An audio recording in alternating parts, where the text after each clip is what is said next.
Hi everyone. Okay, we are live here on Periscope, and today's topic is going to be about toys. Everything from infancy all the way to preschoolers, because Christmas shopping is coming, as we know, and are going to be wanting to get the best toys for our kids, but not toys that are, going to be just garbage.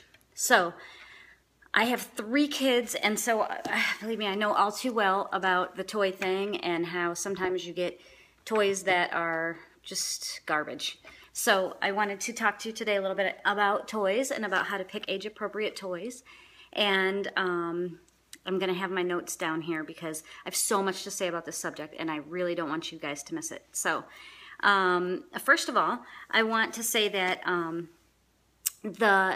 this scope is going to be about just typically developing children. Sometimes you have certain other needs if you have kids that have special needs or different sensory issues or things. So this is about just typically developing children and what kinds of toys are going to be best for your child, what kinds of toys are not going to be just sitting in a toy box, piece of garbage, all the little like Elmo toys that like do one thing, or all of the, we've all had them, toys like that. A lot of grandparents will buy toys that kind of the kids see in the store and they want this one thing, and then you're like, oh, you get it home. I'm sure you've all been there. So again, my name is Nadina Ida Marco, and I am a child development specialist.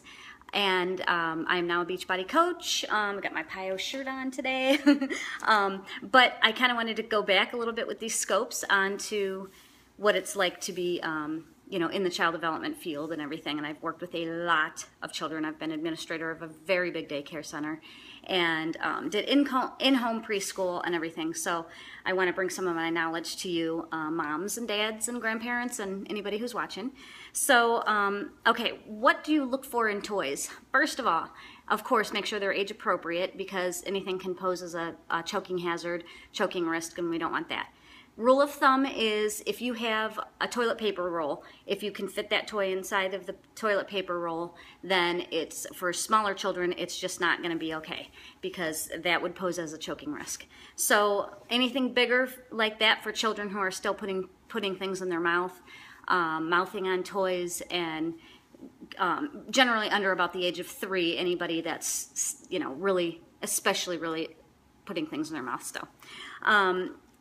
And you also want to pay attention to the fact that you're catering to children that maybe have sensory issues. They might have some things going on that, toys that are too loud, or toys that pop, or toys that make too loud of music, or sounds that scare them. If that happens, put the toys away, and then you might be able to pull them back out at a later date. But for right then, you might want to just put them away. You want to look for toys that help with their large motor, their small motor, their life skills that spark their imagination and their creativity, and just really keep them engaged and work on their social skills. Consider the location of the toys, where they're going to be, of course. If it's going to be outdoor toys, make sure they can weather the elements, and make sure that they're properly cleaned and that they're brought in, during the winter months and stuff like that. If you live where I do, where it's like freezing cold for 9 months out of the year. And make sure also that you check, I know little girls especially, they love all the sparkly, glittery sequin, the buttons, the little butterflies on them, all that kind of stuff. That stuff's okay, but just make sure that they're not choking hazards, and make sure that you can wash them. So if you've got little dresses and dress-up clothes and things like that, make sure they can be thrown into the washing machine. Okay, so the first age group that we're going to talk about is infant to 4 months old, and this is pretty quick one, because they're, of course, very small yet. We're talking rattles and things like that you can wave in front of them and just kind of spark their interest. They go from like reflexes, just unpurposeful reflexes and everything, to being able to grasp and with purpose, and understand that can be drawn in, and that can be put in the mouth, and that can be used to make sound, and used to get a person to engage with them and stuff.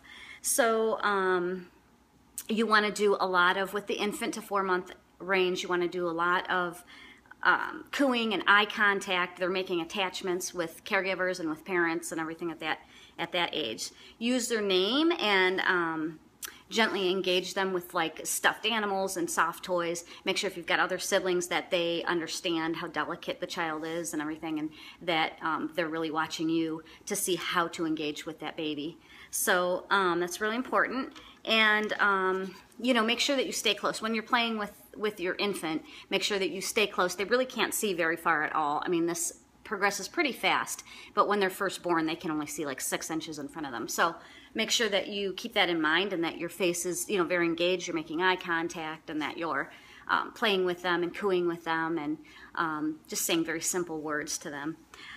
Okay, the next age group is 4 to 7 months, and this is where things start to get a little bit more involved and a little bit more fun with your little ones. So you want to think about manipulatives and perception skills and multi-sensory and cognitive skills that are all emerging at this time. So we're talking about shapes, and we're talking about pop-up toys, things like this toy. You know, we've all had this one from way back when. Things that pop up. Again, watch out for if that they're too loud for some children and stuff. But things that make sounds. You know, things that light up, like this one. It's got a lot of, it's got shapes and everything to it, but you can start out with toys like this, because then you've got something that they can kind of grow into, and you're not gonna just have one purpose and that's it. So as they get older, they can learn the shapes, they can learn the colors in there, and they can learn to use them and use their skills. Let's see.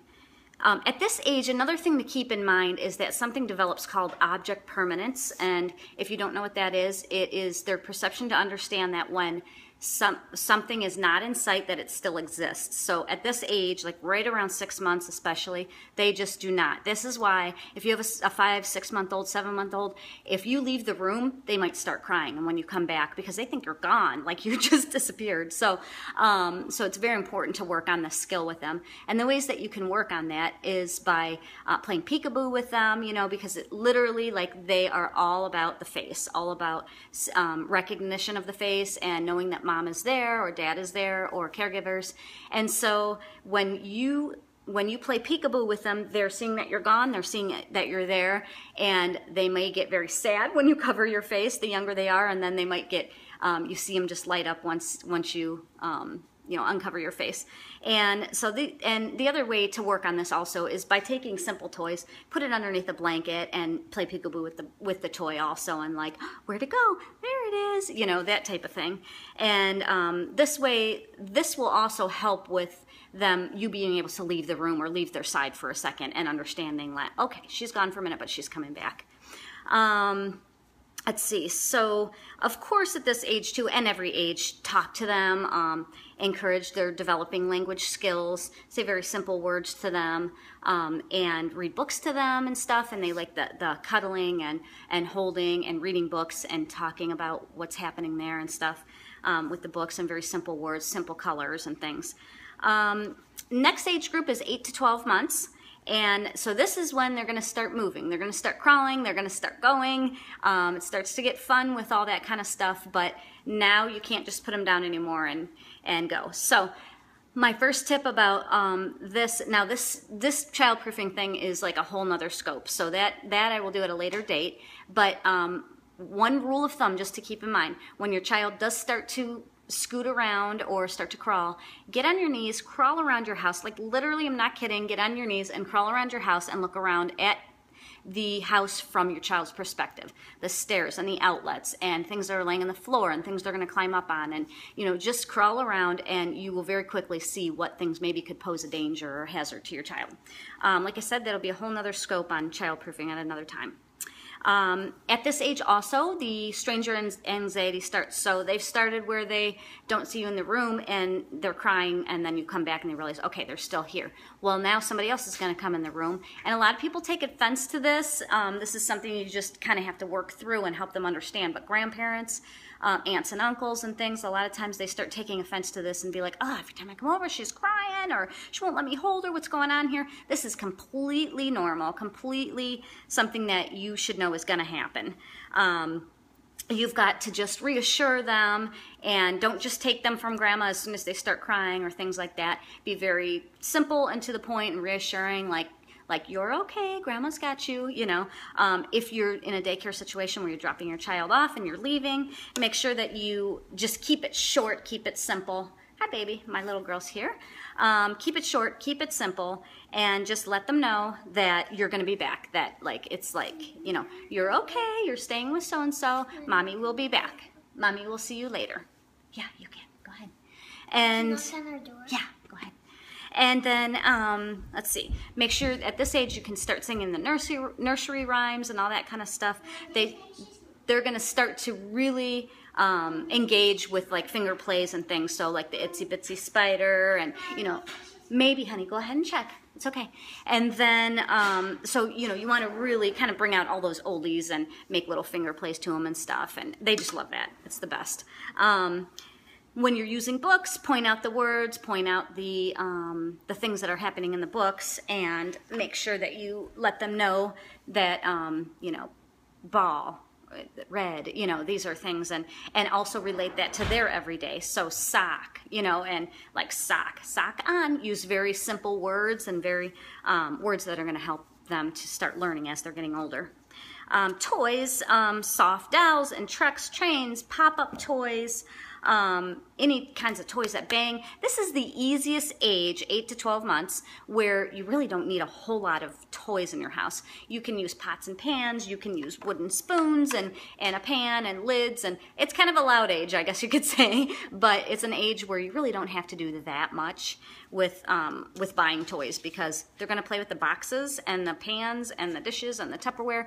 I always had a drawer in my house, in my kitchen, that was just theirs when they were that age, and I'd put very you know, like Tupperware and Tupperware lids and a couple wooden spoons and things like that in there, and that was their drawer. So when you're trying to teach them to stay out of the other drawers and stuff, you have somewhere that you can say, yes, you can do this. So you say, you know, no to whatever, to the drawer they're going into, and you'll have child locks and things like that too.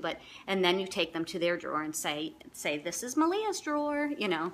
So they start picking up on that stuff really super fast. Okay. We'll move on here to 12 to 24 months.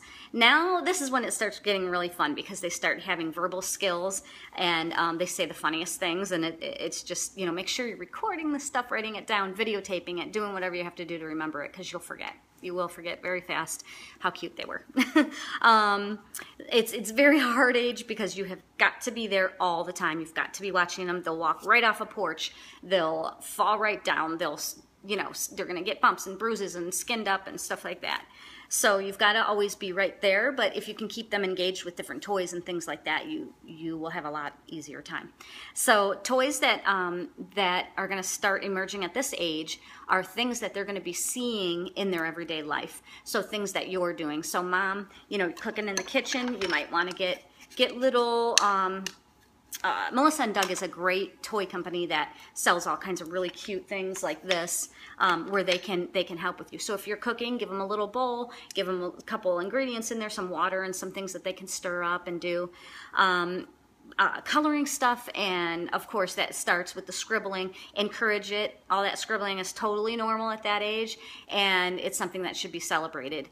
Scribbling and, you know, way outside of the lines and all that stuff, but talk about the colors that they're using, and talk about what's going on with actual, you know, the way that they're using the crayons and everything and holding them. Try to start to encourage that to be proper. And then, you know, you can do other things like Play-Doh and rice table. So rice table, if you're wondering what is that, I went to like Costco and I would get like a couple big bags of rice, and then you have just a bin or something, kind of like a water table, maybe if you've heard of, and you can fill it with rice, and then you just put some things in there, scoops and spoons and measuring cups and things like that. Hours of entertainment. Put down, if you're in wintertime and stuff like that, just put down some kind of a tablecloth or something, and let them go at it. They can scoop and whatever, and you can just take it real neat, pour it right back in there, seal it up. Make sure you've got a good sealed thing, because rice is food and it will mold. So if you take it out into your driveway or something like that, make sure it gets back inside at night and stuff, because it will mold. And then, you know, just change it out if it just seems like it's getting dirty or things, you know, are not right with it. So 24 months and up, now we're starting to learn. So flashcards and letters and numbers and circle time type things, and crafting and supervised cutting and gluing and stuff can start happening at a little bit of a pace there. Depends on your child, depends on where they are developmentally and stuff. Everybody develops differently. Chances are your child is on track, but if you have any questions about it, make sure that you contact your pediatrician, because every child does develop differently. So don't let any parent tell you, like, oh, well, my child was walking at 12 months, or I've seen it at 7 months, I've seen it at 20 months. I mean, everything in between is totally normal. So make sure that you praise, and you're starting to build their confidence here. So you're praising everything that they're doing. You're recognizing the good things. Yes, you're going to use the word no a lot here, but make sure that you're also praising them, and make sure you're giving them something else that they can do. What, honey? And so now we're getting into the little bit, what, honey? Yeah, go ahead. Yes, you may. And so now we're getting a little bit older with the preschool age, and they're going to want to start doing, dress up and playing house, and a lot of these toys. Yes, honey. Yes, you may. Yes, you may. And then this stuff back here. So she's got like a farm. It's really fun with all the little. Yes, Malia, you may. And she's got little farm animals and stuff. We find those at like our local like tractor supply stores and all that kind of stuff. She's got a doll that she loves here. It depends on if your kids are into it, but this is a doll that it's actually an Ashton Drake doll, so it's not really actually supposed to be like played with, but my daughter loves dolls and stuff, so we went ahead and got that for her, because she can put all the regular clothes on her and stuff like that. So this is the point where, when you're buying toys, you just want to buy like just newborn or preemie clothes and stuff for the dolls. She goes crazy with the thing of wipes, and the dollar store will have little packs of diapers and things that they can use, little binkies and bottles and everything you can just get right from the dollar store and be able to just use that. My daughter's super into she called it her first day kit. She kept asking me can I have a first day kit? And I was like, what in the world is a first aid kit? And she said, well, it's over by the Band-Aids. And I was like, first aid kit. So it's kind of was our joke. So we wrote first aid kit on there. But, just the pretend play. This is where they're really going to want to be with you a lot, and they're going to want to do things like you're doing. Stay away from toys that just do one thing. Just the pieces of plastic that you just want to throw in the garbage, stick with toys, Barbies and trains and trucks and dinosaurs and things that they can really manipulate and they can play with and they can engage with, and blocks, and they can make little farms, and they can make a zoo, and they can, and really teach them, sit down sometimes and teach them how what you think is appropriate for them to play with these toys, but set some limits, because I know some people go, oh, I played with my kid once, and then they want me to play with them all the time for hours. Well, set those limits before you start playing, and say, set a timer if you need to or whatever. Mommy's going to play with you for 1 hour, and then I have to do my work, but they're learning as you're playing with them, so they're learning how then to play on their own like that, and you'll see them very quickly playing on their own the way that you played with them. Of course, a lot of outside time and swings and bikes and learning to do all that stuff. Make sure you follow all the safety guidelines and all that. Let them be little mommies and little daddies and stuff, and play with tools and play with, this is like a little purse, and she puts stuff in here that's, that she can play doing hair and pretending it's beauty shop, and just provide all that stuff as much as you can so that they can really pretend play as much as they can, because that's how they're learning the most. And of course, the play food and all that. You can play restaurant, you can get a cash register. They just love that stuff, and give them plenty of opportunities to play with other kids and to play in play dates and things with other people, so that you can teach them the social skills. And make sure also when they are playing with other people, other kids, and you know, that they're learning how to play appropriately, that they are cleaning up after themselves. If you've heard the cleanup song, the, you know, clean up song, you know, that it encourages them to put stuff away. Be very specific and work on other skills while you're doing that. So, like, can you get all the yellow blocks? You know, so, don't be afraid to have a separate stash if you want to, like one for grandma's house and one for when we're in the bathtub and one for, you know, when we go on car trips or things like that. And take some kind of a bin or a couple bins or something. And if you rotate toys, that works awesome, really great. If you just put some toys in there and then let them play with other toys and then swap them out after a month or whatever, it's like Christmas Day. So that's another tip for you to really keep them engaged. And when they are playing, let's see. When they are playing with other children, make sure that you are monitoring that they're playing appropriately and that their words are appropriate and that they're taking turns. A child does not have the true ability to fully understand what sharing is, why they need to share, how to share until they're like 6. And a lot of people don't know that. And so although they will share before that time, you will think they understand. They don't truly have the full ability to understand about it until they're around that age. So, you know, everything that kind of goes with it. So make sure that you're doing that for them and you're using very simple words and very like, you know, sharing is nice and I see it's Amy's turn, you know, let's wait your turn, you will be next. And just very simple and very appropriate, and they'll start to use those too. And just use words that really encourage their feelings. You know, I see you're sad about that. You know, I'm sorry that you're sad. We can do that next time, or you know, just acknowledge them as much as you can and keep it very simple. But that's about all I have today. Hopefully you can catch this on the replay. I don't think there's too many people on here today. I'm making these scopes during the day, so they're a lot of people aren't home and stuff, but spread the word. Please share it. I'm going to upload this to YouTube and see if I can share it that way. You can always email me and let me know if you have any questions or anything that you want to see, anything that you've been hoping that I'll do a scope on. So, and have a great day, everybody.